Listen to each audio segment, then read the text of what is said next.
यदि हमको भूमि मिल जाएगी तो यहाँ हम वैदिक पाठशाला भी यहाँ चलाएंगे।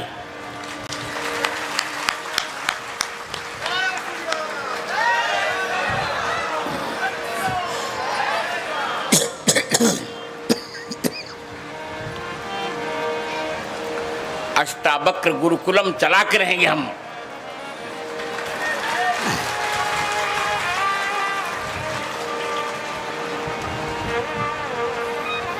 भगवान ने चाहा तब तक बहुत अंतर आएगा सत्ता में भी। 2025 के चुनाव में बिहार में भगवान राम की भक्त सरकार बिहार में फिर आएगी।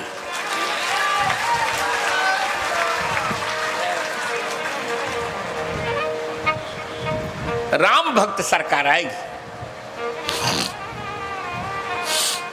तब उससे हम बड़ा से बड़ा काम करवा लेंगे।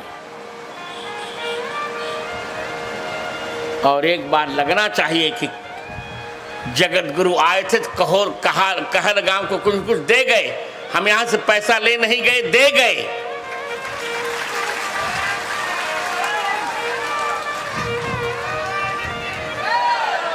तो मित्रों, इतना सुंदर कहा, न तेन स्थविरो भवति ये नास्य पतित फलितम शिरः। इससे वो नहीं बुढ़ा हो जाता, वृद्ध होता, जिससे उसके बाल श्वेत। आजकल तो छोटी अवस्था में ही बाल सफेद हो जाते हैं। अब तो क्या गड़बड़ हो गया है कि 20-30 वर्ष के होते होते बच्चे लोगों के बाल ही झड़ जाते हैं। कंघी नहीं करते बनता। ऐसे गंदे गंदे तेल में लगा रहे हैं लोग आजकल। तो बालों पे यह प्रजानाति तम देवा स्थविरम विदुः। यदि बालक भी वेद जानता, देवता लोग उसी को स्थविर जानते हैं, वृद्ध जानते हैं। मुझे संपूर्ण वेद कंठस्थ हैं, अतः मैं स्थविर हूं, मैं वृद्ध हूं।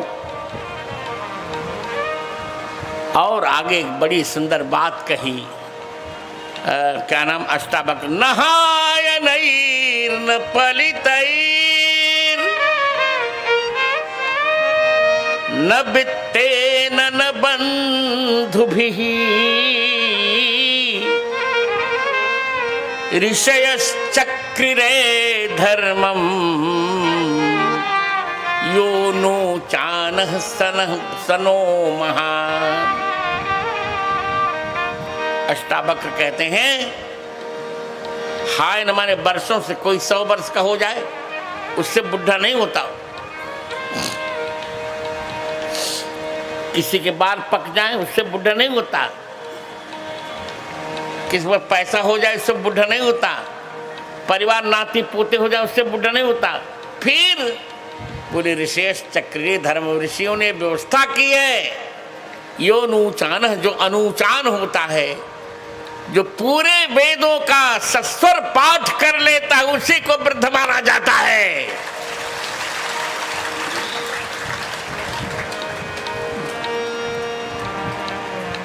इतना जब सुना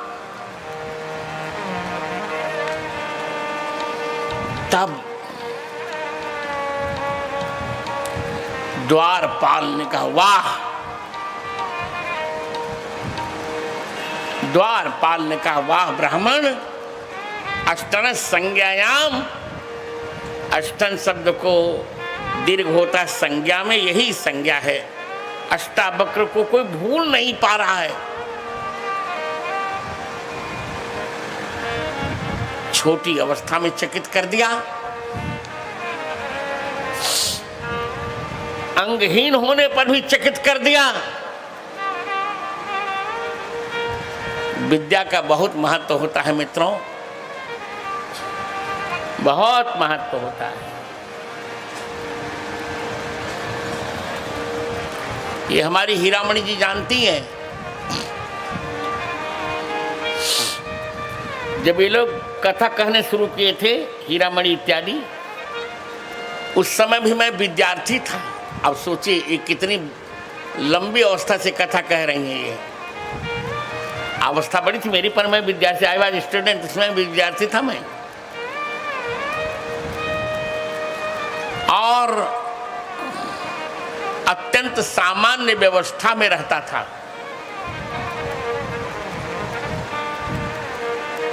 पर विद्या का क्या भगवान ने आनंद कराया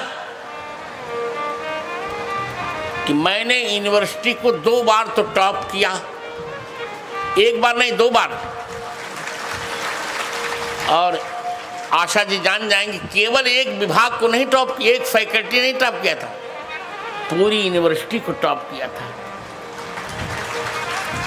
स्नातक में 36 नंबर से रिकॉर्ड तोड़ा था यूनिवर्सिटी का, और परास्नातक में 67 नंबर से रिकॉर्ड तोड़ा था यूनिवर्सिटी का।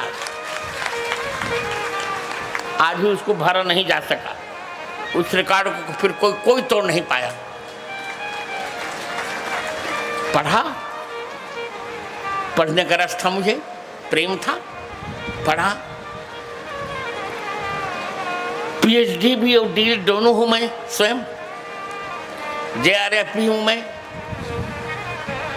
और मेरा जो डीलिट का थीसिस वर्क है वो दुनिया का सबसे बड़ा वर्क आज भी है। 2000 पृष्ठों में है मेरा डीलिट का वर्क।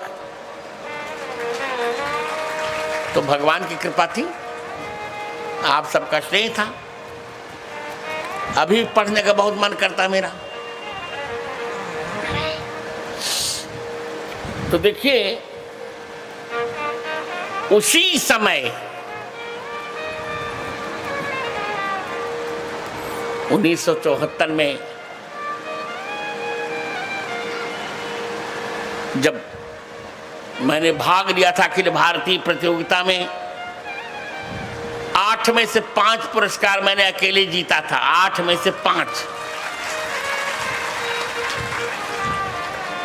तो उस समय प्रधानमंत्री थी इंदिरा जी। अब बार बार मुझे को बुलाना पड़ता था, तो इंदिरा जी समझ गई थी कि 3 बार इनको बुलाया गया, अब 2 बार लगता है इनको और बोला। कहा उनका कि नहीं, अब इनको न बोला जाए, मैं आके स्वयं पुरस्कार इनको दूंगी। तो उन्होंने मुझे संदेशा कहलवाया RK धवन से कि आप चाहें तो मैं आपकी आंखों की व्यवस्था करवा दूं। आंख फिर बन सकती है, ऐसा नहीं है। तो मैंने उस समय जो श्लोक पढ़ा था वो मेरी स्वर्ण यात्रा में छपा भी है और मैं आज पढ़ रहा हूं। क्यों द्रष्टव्यम पतित जगति व्याप्त दोषेप्य सत्ये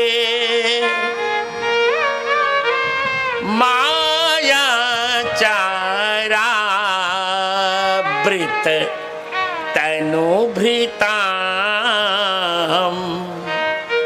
पापराजद्विचारे द्रष्टव्योऽसौ चिकुर्निकरैः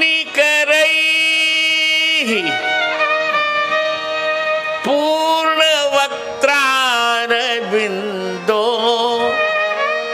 पूर्णानन्दो धृतशिशुतनो रामचंद्रो मुकुंदः। ये मेरी ही रचना है, इसकी हिंदी बता रहा हूं। मैंने कहा कि प्रधानमंत्री जी, इस संसार में ये संसार बहुत पतित है, इसमें दोष ही दोष हैं, ये झूठा है। यहाँ जो जन्म लेते माया के आचार से ढके हुए हैं, उनके पाप से उनके विचार दूषित हो रहे हैं। अतः इस संसार में मुझे अब कुछ नहीं देखना। क्या देखना बताइए? यदि देखना है तो घुघराले बालों से जिनका मुख ढका हुआ है, जो पूर्ण आनंद में रहते हैं, बाल रूप जिन्होंने धारण किया है, ऐसे बालक भगवान मुकुंद भगवान राम जी को ही देखना है। और वो भगवान राम इन भौतिक आंखों से नहीं दिखेंगे महोदया। इसे मेरी आंख बनवाने की चेष्टा मत कीजिए, सब ठीक है। तो विद्या का एक महत्व होता है, बहुत लाभ है। विद्या को पैसों से नहीं आंका जा सकता।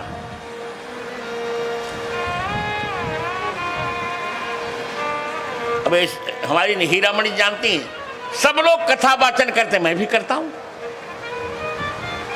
कथावाचक अपना घर किसी प्रकार संभाल पाते हैं, और मैंने कथावाचन से दिव्यांगों के लिए, विकलांगों के लिए दुनिया की सबसे प्रथम और सबसे श्रेष्ठ यूनिवर्सिटी बनाई। 1000 करोड़ में यूनिवर्सिटी बनाई। सोचे बाप, इतना पैसा मुझे मिला कथावाचन से, पर अपने लिए कुछ नहीं किया। अपने में बस मैंने प्रतिज्ञा की है कि श्री राम कृष्ण कथा का एक भी पैसा यदि मैंने अपने ले लिया तो मुझे उतना ही पाप लगना चाहिए जितना आस्तिक हिंदू को गोमांस छूने का पाप लगता है।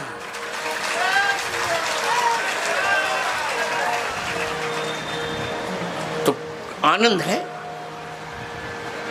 कुछ नहीं चाहिए मुझको, चकाचक आनंद है। हाँ, तुलसी पीठ को पैसा चाहिए तो मैं कह देता हूं कि भाई इतना तुलसी पीठ को पैसा दे दो, मुझको मत दो। वो भी जिनके पास पैसा नहीं रहता, बताओ यहाँ कोई शर्त की है मैंने? कहलगांव में यहाँ कोई शर्त नहीं, नो कंडीशन, नो डिमांड, कुछ नहीं, आनंद है।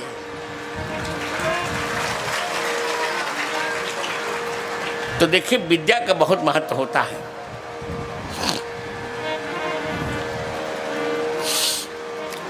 आज वही है, द्वारपाल से जब उन्होंने कहा, क्या नाम इनका, अष्टावक्र ने, कि द्वारपाल, केसों के पकने से कोई वृद्ध नहीं होता। न तेन स्थविरो भवति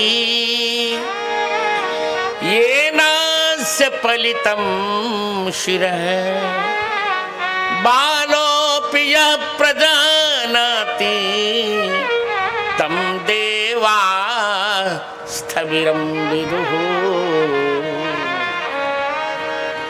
जिससे बाल पक जाते उससे थोड़े कोई वृद्ध होता है।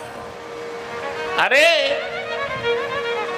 यदि बालक भी वेद जानता है तो वो वही वृद्ध है, उसी को वृद्ध मानना चाहिए। न धर्म वृद्धेषु वयः समीक्ष्यते।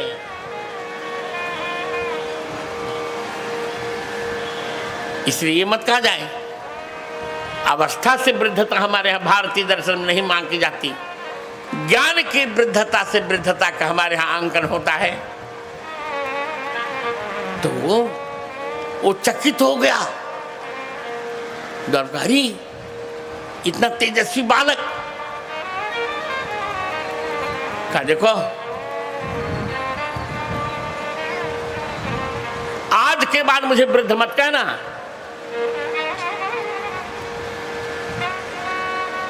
क्यों? काय मैंने नहीं, ऋषियों ने ये व्यवस्था की है।